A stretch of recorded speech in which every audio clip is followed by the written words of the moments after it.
Yo, what's up guys? Today we're going to be talking about Facebook ads bidding strategies. So we're going to be talking about what bidding strategies even are, what are the different options that Facebook gives you, when you would use different ones, and some solid tests that you could run to figure out which one is best for you. So let's jump right in. So first off, what are bidding strategies? So Facebook ads is essentially an auction. So you are competing in the auction for the opportunity to show your ads in the first place. So bidding strategies help control how Facebook spends our budget to help us achieve our goals. So depending on our goals, we'll typically want to use different bidding strategies to achieve those goals. Alright, so essentially there's two different categories which all Facebook ads bidding strategies fall under. So there's conversion optimization and then there's value optimization. So what's the difference between these two? So conversion optimization is optimizing towards the volume of conversions. So you want as many purchases as possible, but you don't necessarily care if each of those purchases is worth, $5 or $100. You just want as many customers as possible. Now, value optimization is optimizing towards the value of conversions. So here, we don't care necessarily if Facebook gives us less total purchases, as long as each of those purchases is a relatively high, average order value. So in this scenario, if you sell, let's say, a $5 product and a $100 product, if you're using value optimization, Facebook would theoretically optimize towards the $100 product because they want as much value per conversion as possible, and we're willing to sacrifice the volume for that. So let's start with conversion optimization. So here we have three different bidding strategies that all function the exact same way, where Facebook prioritizes lowest cost opportunities first, and it slowly works its way upwards, getting higher and higher cost opportunities until you hit a stopping point. And the stopping point is what differentiates lowest cost, highest volume with cost cap and with bid cap. So what is the stopping point? The stopping point for lowest cost or highest volume is simply your budget, right? So Facebook prioritizes lowest cost opportunities first, moves its way upwards until your full budget is spent. And theoretically, it's going to be looking for the most amount of purchases possible, and it's going to be looking to spend your budget in the most efficient way possible. Now, cost cap, what cost cap does, the stopping point for cost cap is your CPA. So your cost per acquisition. So how much are you paying to receive each purchase? So what it does is it looks at the last 7 days. Let's say your average CPA is over the last 7 days. Let's say it's $50. Let's say your cost cap is at $50. So it'll continue to spend your budget to try and hit that $50 cost cap until it doesn't think it's achievable anymore. So the stopping point is when it doesn't think it's achievable anymore, it'll stop spending your budget.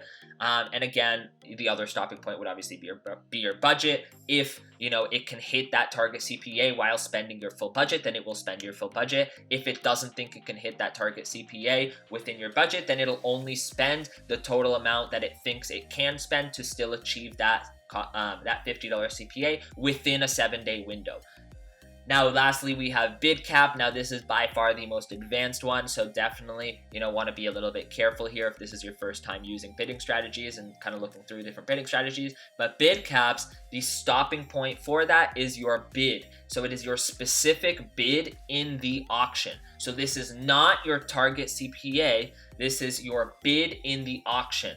And we'll get into a little bit later what that means, but just keep in mind, this is not your CPA. This is your bid in the auction. Now, if we move on to value optimization, so here we are, again, optimizing towards the value of conversions. And so Facebook prioritizes higher AOV customers. So Facebook might bid more in the auction for someone who it thinks will purchase, either more quantity within the same purchase or a higher price point product. So here we have two different options. We have highest value and we have minimum ROAS. And again, the only difference between these two is when they stop spending, when Facebook decides to stop spending your money.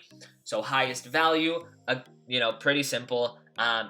Very similar to lowest cost or highest volume. The stopping point is just your budget. So it'll prioritize higher AOV customers until the full budget is spent.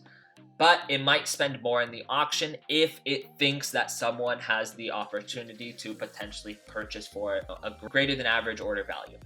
Then we have a minimum ROAS, and this one is very, very similar to cost cap, where it'll stop spending based on an average ROAS from your last 7 days. So let's say you set the minimum ROAS to a 1x ROAS, right? A 1.00.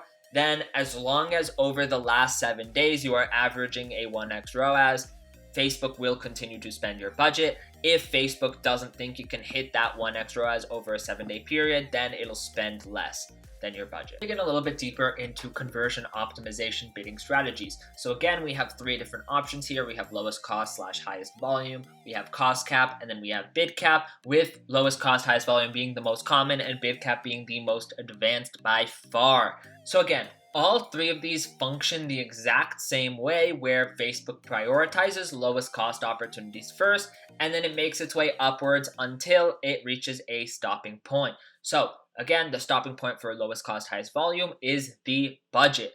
So Facebook will prioritize lowest cost opportunities first and then work its way upwards until your full budget is spent. So this one is definitely the most easy to manage, and you're essentially telling Facebook, just get the most results from my budget. So if you have strict budgets, this is definitely one of the bidding strategies that you want to go with. Alright, so then we have cost cap. So here, Facebook is still prioritizing lowest cost opportunities first, but with the caveat that it's trying to hit a target average CPA over the last 7 days. So you are essentially telling Facebook, reach this certain target CPA that I give you, or stop spending my money. So again, this is an average based off of the last 7 days, but note that this is not a guarantee. Facebook can spend up to 8 to 10x or more above your target CPA in an effort to get results, but it'll try to balance it out over the last 7 days. Now, if Facebook doesn't think that it can hit your target average CPA over a 7-day period, then that's when it'll stop spending. Now, what you're essentially telling Facebook here is that you don't care about spending your full budget as long as you are still hitting a target CPA over the last 7 days. But again, remember that this is an average. This is not a hard ceiling. So let's say you set your target CPA at $50, right? So you set your cost cap at $50. Facebook can go after conversions that it thinks will convert at $75 CPAs if it also thinks it can convert someone at $25 to average out at $50 in the long term. So you might get some conversions that cost you more than $50, and you might get some that cost you less. But over a period of the last 7 days, it'll average out at theoretically whatever you set. And if it can't hit that, then it'll stop spending. Now, obviously, this is based on a lot of different factors, such as seasonality, such as promos, such as all that kind of stuff. So note that your target average CPA can and should likely change over time depending on your business goals. But this is definitely a great bidding strategy to use if you already have a benchmark for performance that you want to try and beat. Now, moving on into bid caps, again, this is the most advanced bidding strategy by far. It works fundamentally in the same way as lowest cost, highest volume and cost cap, where it prioritizes lowest cost opportunities first, and then it continues to move upwards until we hit our bid cap. Now, what is our bid? Our bid is our physical bid in the auction. Our bid is not our CPA. So here we are directly limiting the amount that we are paying in the auction. So again, here we are telling Facebook, I don't care if I spend my entire budget as long as I do not pay a penny more than what my bid cap is set at. So again, this is a hard ceiling. So if you set a $50 bid cap, Facebook will never bid $50.01 in the auction. Whenever it hits that $50 mark, it'll completely stop spending regardless of anything else. So regardless of your budgets, regardless of how well you're doing for the day, regardless of your average CPA, it'll completely stop spending. So you are theoretically limiting the amount you're paying in the auction by directly impacting spend. And again, there is no leniency here. This is not an average. So while cost cap is an average CPA, bid cap is a hard ceilinged limit for your bid in the auction. Now again, the auction is theoretically a black box, so your initial bid cap is essentially some type of guess, and then you can adjust up or down based off of the percent of your total daily budget that you're spending and based off of the results that you're seeing, or the average CPA that you're seeing within your campaign. So let's say you start off with a $50 bid cap because you want, let's say, a $50 CPA, but let's say that $50 bid cap actually translates to a $25 CPA, and you're spending your entire budget and you want to increase it even more. So now you might increase your bid cap to a $100 bid cap to theoretically hit, a $50 average CPA. But note that your bid cap can change daily. So what does this mean? So based on the amount of, competition in the auction, based off of seasonality, based off of how likely people are to purchase from your ads, all of this stuff will impact your bids. So bid cap is not a set it and forget it bidding strategy, but if you have hard limits to the CPAs that you can achieve, and you already have a very, very good understanding of your website conversion rate, and you know that theoretically for every 100 people that you bring to the website, for pretty much a fact that 3 or 4 of those people are going to be purchasing, that's when you might want to explore bid caps, because you'll theoretically achieve very similar results throughout the long term, even if your budget is variable. So even if your budget goes up and down, you should theoretically hit very similar average CPAs. Now, moving on into value optimization. So here we have 2 different options. We have highest value and we have minimum ROAS. Now, both of these function the exact same way, where Facebook is focusing on highest value purchases, which again is just average order value. So what you're telling Facebook is, I am willing to spend more in the auction if it theoretically could result in a higher average order value. So starting off with highest value, here again, Facebook may spend more than usually in the auction if it believes that specific person has the potential to convert at a higher AOV. And then we have minimum ROAS. So this one, again, we are focusing on highest value purchases while trying to hit a target ROAS. So you are essentially telling Facebook, reach a certain return on ad spend or stop spending. So I don't care if you spend my full budget as long as you hit at least this minimum ROAS. But again, this one is also an average. All right, so when would we use each of these different bidding strategies? So let's start off with conversion optimization. So if you are a brand new ad account, you should typically start off with lowest cost or highest volume, and that is simply because it is the most consistent spend and it is the easiest to manage. You're basically just telling Facebook, get the most results from my budget possible. So if you don't have clear benchmarks and you don't have any historical data to reference, I would typically recommend that you start off with lowest cost or highest volume.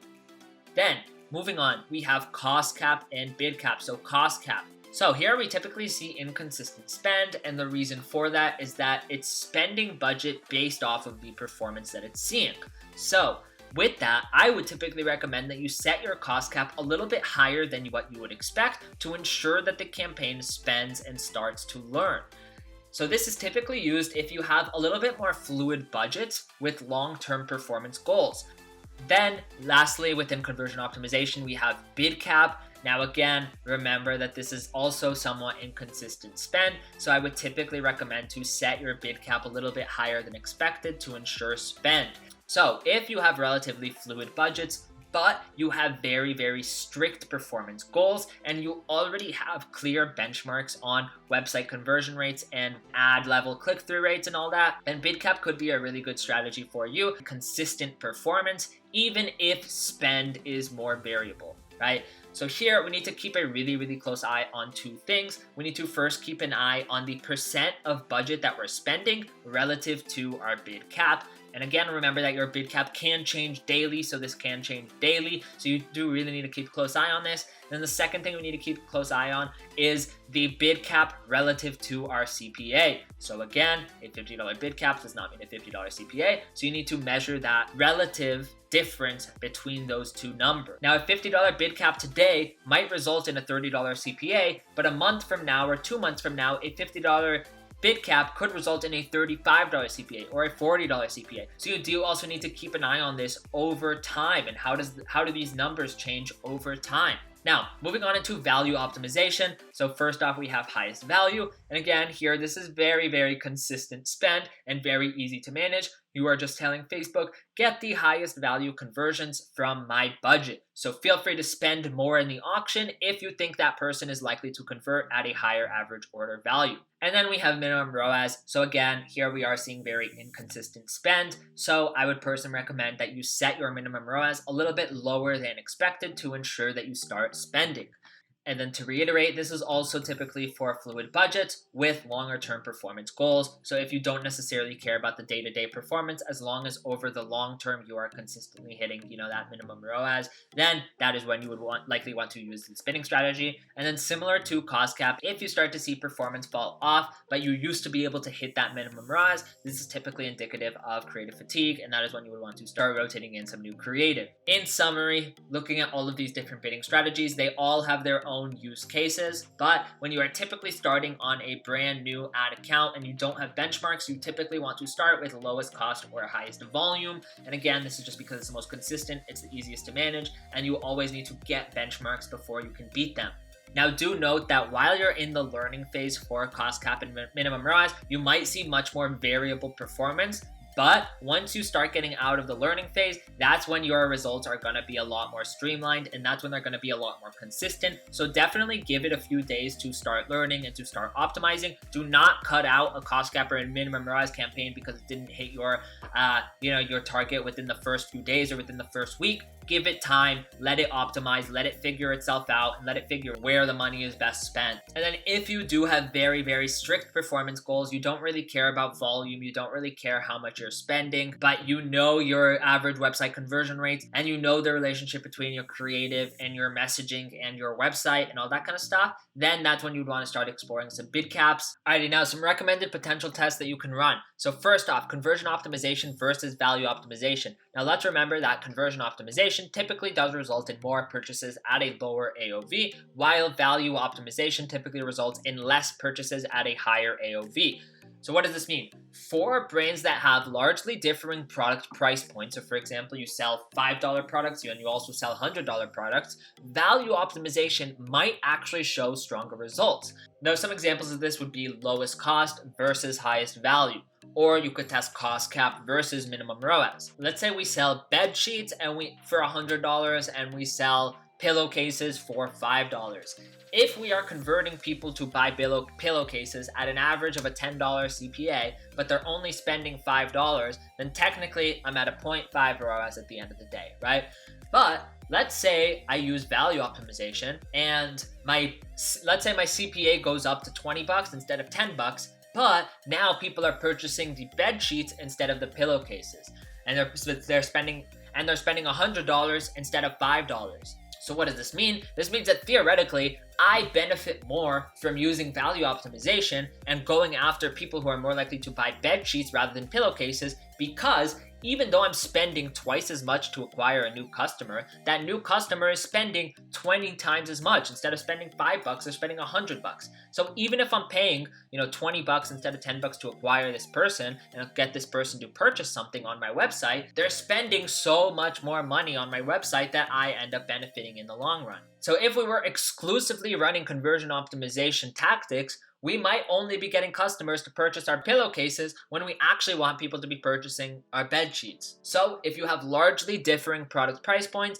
then you might actually want to use this test. If, though, you only sell one product on your website, or if all of your products are pretty much the exact same price, then you might benefit more from using conversion optimization, because it doesn't really make sense to be paying more for someone to spend, a few dollars more on your website. The only way to find out which one is better for you and your business is to test it yourself. Now, another test that you could run is lowest cost versus a bid cap or a cost cap. Or if we look at the value optimization side, you could run a highest value versus a minimum ROAS, right? So sticking within the same category, but testing them against each other. Now, why would you ever do this? This would be to get a better sense of day-to-day CPAs or ROAS. Since bid caps, cost caps, and minimum ROAS are all less predictable in terms of spend, right? You might spend $5 one day and you might spend 500 the next day. It very much is dependent on your results. So since they're a lot less predictable in terms of spend, the lowest cost or the highest value campaigns